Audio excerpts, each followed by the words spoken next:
C লায়নের মুখ দিয়েও ফোয়ারার জল বেরোচ্ছে। সম্ভবত এগুলো সি লায়ন। খুব সুন্দর লাগছে বাকিংহাম ফাউন্টেন। পেছনে সব হাই রাইজ বিল্ডিং, খুব সুন্দর।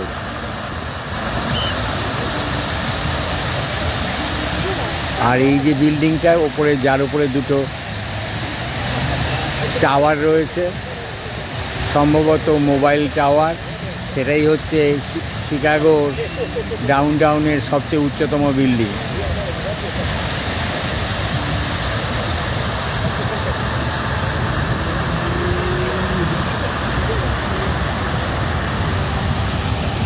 আর এই পাশে মিচিগান লেক, ওই যে দূরে মিচিগান লেক।